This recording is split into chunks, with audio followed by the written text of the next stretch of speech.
ಭಕ್ತಿಯಿಂದ ಪ್ರಾರ್ಥನೆ ಮಾಡಿದಂತಹ ನನ್ನ ಪ್ರೀತಿಯ ಶಿಕ್ಷಕರಿಗೆ ಧನ್ಯವಾದಗಳು. ಮುಂದಿನ ಕಾರ್ಯಕ್ರಮ ನಮ್ಮ ಶಾಲೆಯ ಪ್ರಭಾರಿ ಮುಖ್ಯ ಗುರುಗಳಾದಂಥ ಶ್ರೀಯುತ ಮಹಾಂತೇಶ್ ಸರ್ ಅವರಿಂದ ಪ್ರಾಸ್ತಾವಿಕ ಭಾಷಣ. ಅವರನ್ನು ಚಪ್ಪಾಳೆಯಿಂದ ಸ್ವಾಗತಿಸೋಣ. ಬೋಲೋ ಭಾರತ್ ಮಾತಾ ಕಿ ಇನ್ನೂ ಜೋರಾಗಿ ಹೇಳಬೇಕು. ಬೋಲೋ ಭಾರತ್ ಮಾತಾ ಕಿ. ಮೊದಲನೇದಾಗಿ 80ನೇ ಸ್ವಾತಂತ್ರ್ಯ ದಿನಾಚರಣೆಯ ಹಾರ್ದಿಕ ಶುಭಾಶಯಗಳನ್ನ ತಮ್ಮೆಲ್ಲರಿಗೂ ತಿಳಿಸ್ತಾ ಇದ್ದೇನೆ. ಮೊದಲನೇದಾಗಿ ಈ ಕಾರ್ಯಕ್ರಮದ ಮುಖ್ಯ ಅತಿಥಿಗಳಾಗಿ ಆಗಮಿಸಬೇಕಾಗಿರ್ತಕ್ಕಂಥವರು ಶ್ರೀ ಮುನಿ ವೆಂಕಟಸ್ವಾಮಿಯವರು ಪಿಡಿ ಅವರು ಅನಿವಾರ್ಯ ಕಾರಣಗಳಿಂದ ಬಂದಿಲ್ಲ. ಅದೇ ರೀತಿಯಾಗಿ ನನ್ನ ಹೆಮ್ಮೆಯ ವಿದ್ಯಾರ್ಥಿನಿನೂ ಕೂಡ ಹೌದು. ಇವತ್ತು ನಾನು ಕಲಿಸಿರ್ತಕ್ಕಂಥ ವಿದ್ಯಾರ್ಥಿನಿ ನಮ್ಮ ಶಾಲೆಗೆ ಮುಖ್ಯ ಅತಿಥಿಗಳಾಗಿ ಆಗಮಿಸಿರ್ತಕ್ಕಂತಹ Kumari doctor Varshini MBBS Georgia university ವೈದ್ಯರು, ರೆನೋವಾ ನೀಲಿಮಾ ಆಸ್ಪತ್ರೆ ಹೈದರಾಬಾದ್. ಇವರಿಗೆ ನಮ್ಮ ಕಾರ್ಯಕ್ರಮದ ಪರವಾಗಿ ತುಂಬು ಹೃದಯದ ಧನ್ಯವಾದ ಸ್ವಾಗತವನ್ನ ಕೋರ್ತಾ ಇದ್ದೇನೆ. ಮಕ್ಕಳ, ನಾವು ಕಾರ್ಯಕ್ರಮಕ್ಕೆ ದೊಡ್ಡ ದೊಡ್ಡ ವ್ಯಕ್ತಿಗಳನ್ನ ಕರೆಸ್ತೀವಿ.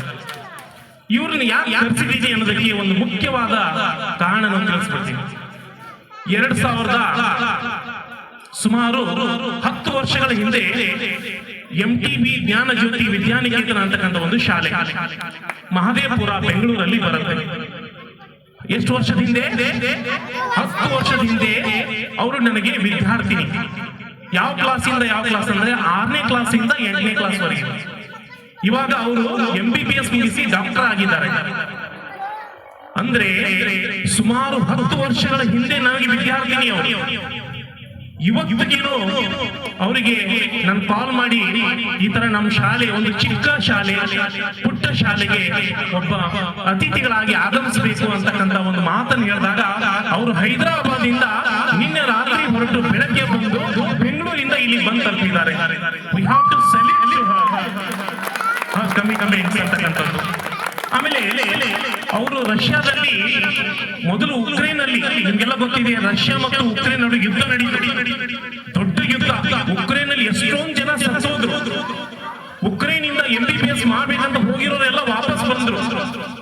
ಇವರು ಉಕ್ರೇನ್ ಅಲ್ಲಿ ತುಂಬಾ ಘನ, ಅವರು ಬೇರೆ ದೇಶಕ್ಕೆ ಬಂದು ಅಲ್ಲಿ ಮತ್ತೆ ಅಡ್ಮಿಷನ್ ತೆಗೆದುಕೊಂಡು MBBS ಮುಗಿಸಿನೇ ಭಾರತಕ್ಕೆ ಬಂದಿದ್ದಾರೆ.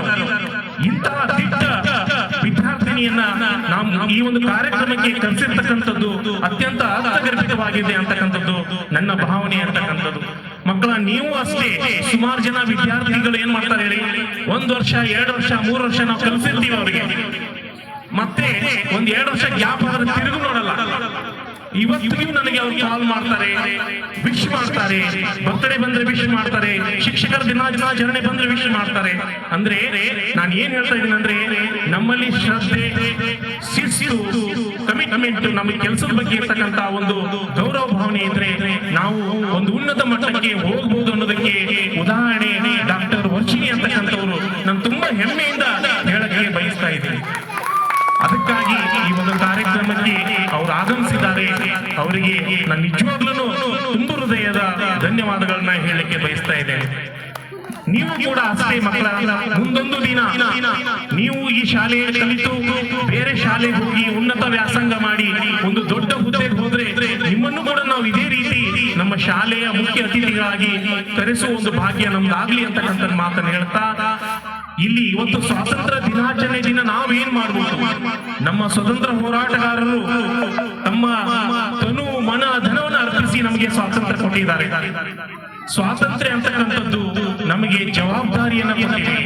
ನಾವು ತುಂಬಾ ಜವಾಬ್ದಾರಿಯಾಗಿ ನಡ್ಕೊಂಡು ನಮ್ಮ ಶಾಲೆಗೆ ಒಂದು ಉತ್ತಮವಾದ ಕೀರ್ತಿಯನ್ನ ತರ್ತಕ್ಕಂಥ ಕೆಲಸವನ್ನ ತಾವೆಲ್ಲ ಮಾಡಬೇಕು ಅಂತಕ್ಕಂಥ ಮಾತನ್ನು ಹೇಳ್ತಾ, ಇನ್ನು ಹೆಚ್ಚಿನ ಪ್ರಮಾಣದಲ್ಲಿ ಪೋಷಕರು ನಮಗೆ ಹೆಚ್ಚು ಹೆಚ್ಚು ಬೆಂಬಲ ಪ್ರೋತ್ಸಾಹ ನೀಡಿದ್ರೆ ಅದಕ್ಕಿಂತ ದೊಡ್ಡ ಶಕ್ತಿ ನಮ್ಗೆ ಇನ್ಯಾವುದೂ ಇಲ್ಲ. ಇದೇ ವರ್ಷ ನಾನು ಮುಖ್ಯ ಶಿಕ್ಷಕ ಹುದ್ದೆಗೆ ಅದನ್ನ ಜವಾಬ್ದಾರಿಯನ್ನು ತೆಗೆದುಕೊಂಡಿದ್ದೀನಿ. ಏನಾದ್ರೂ ತಪ್ಪುಗಳಾಗಿದ್ರೆ, ಇನ್ನು ಮುಂದೇನು ಏನಾದ್ರೂ ತಪ್ಪುಗಳಾದ್ರೆ ದಯವಿಟ್ಟು ತಾವು ಅದನ್ನ ತಿದ್ದಿ ನನಗೆ ಮಾರ್ಗದರ್ಶನ ನೀಡಬೇಕು, ನನಗೆ ಹೆಚ್ಚಿನ ಪ್ರಮಾಣದಲ್ಲಿ ಪೇರೆಂಟ್ಸ್ ಸಪೋರ್ಟ್ ಮಾಡಬೇಕು, ನಮ್ಮ ಶಾಲೆಯನ್ನ ಇನ್ನೂ ಉನ್ನತ ಮಟ್ಟಕ್ಕೆ ತೆಗೆದುಕೊಂಡು ಹೋಗೋಣ ಅಂತಕ್ಕಂಥ ಮಾತನ್ನು ಹೇಳ್ತಾ ಪ್ರಾಸ್ತಾವಿಕವಾಗಿ ಮಾತನಾಡಲು ನನಗೆ ಅವಕಾಶ ಮಾಡಿಕೊಟ್ಟಿರ್ತಕ್ಕಂಥ ತಮ್ಮೆಲ್ಲರಿಗೂ ತುಂಬ ಹೃದಯದ ಧನ್ಯವಾದಗಳನ್ನು ತಿಳಿಸುತ್ತಾ ನನ್ನ ಎರಡು ಮಾತುಗಳನ್ನು ಮುಗಿಸ್ತಾ ಇದ್ದೇನೆ. ಜೈ ಹಿಂದ್, ಜೈ ಭಾರತ್.